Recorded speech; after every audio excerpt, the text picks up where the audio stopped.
Limits involving infinity. So the definition.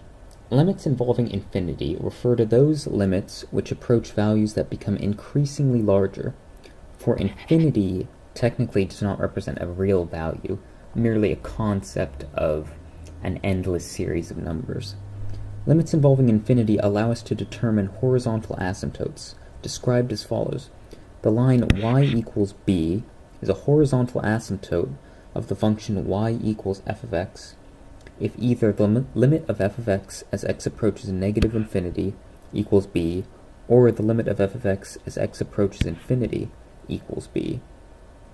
Additionally, these limits allow us to determine vertical asymptotes of a function.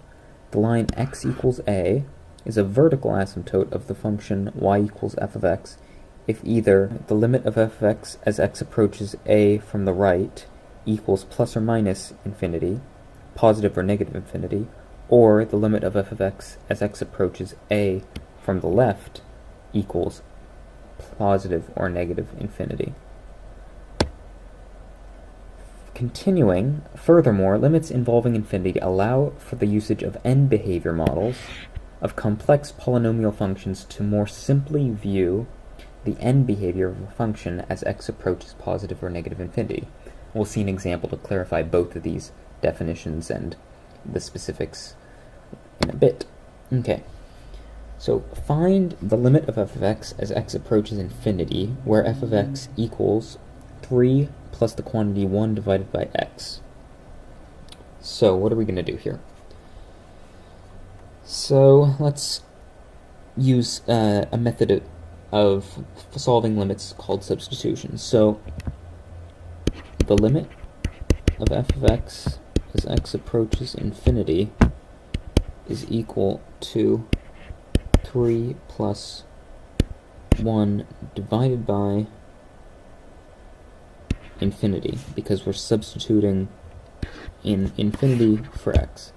So what does this really tell us? This tells us the limit of f of x as x approaches infinity equals 3 plus what is essentially 0, because 1 divided by infinity equals essentially, not technically, but essentially 0.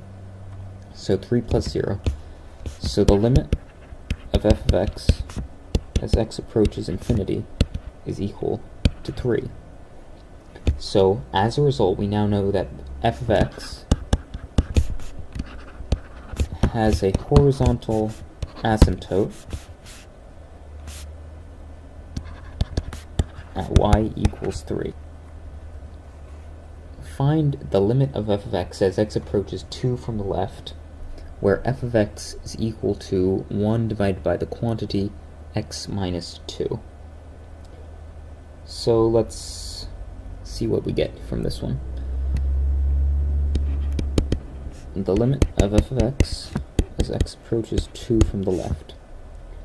So once again, we can substitute in and not quite substitute, but it's the concept of substitution that's important because we can't really substitute. So I'll explain here. So 1 divided by, if we substitute, we know that 2 minus 2 is 0, and 1 divided by 0 is not a limit we can work with. So that doesn't work. But we're really not substituting here, because this minus sign here indicates that it's approaching 2 from the left.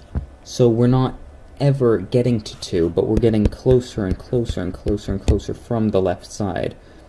So we're becoming infinitely closer to 2, but not quite reaching it. So what we have here is 1.9999 repeating minus 2.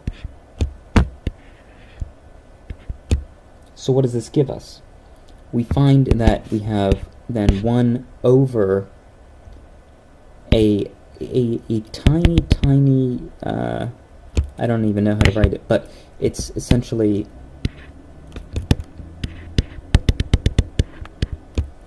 an infinitely small negative number.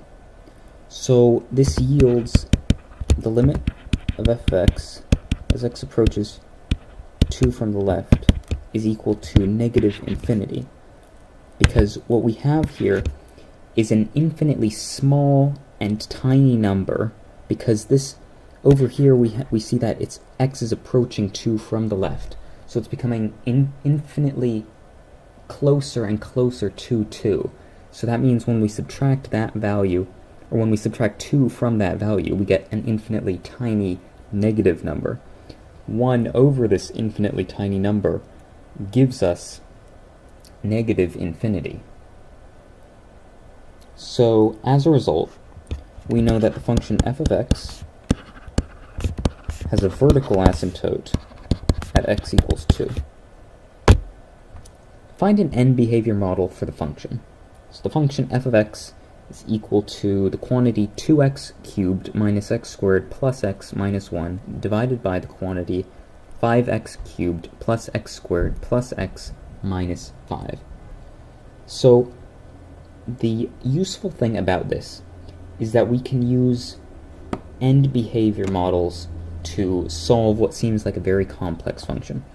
So because these exponents are the largest, we know that they will influence the resultant function the most. Everything after that we can ignore.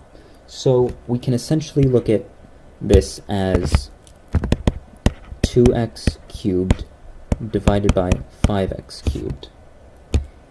And because these are the same, the x cubed is over x cubed, we can ignore those too. So what we have is 2 over 5. So,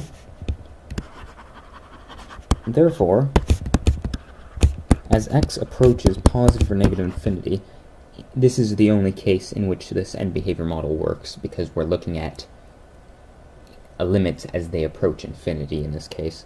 So as x approaches positive or negative infinity, f of x, the function f of x, approaches 2/5, which is the function's horizontal asymptote.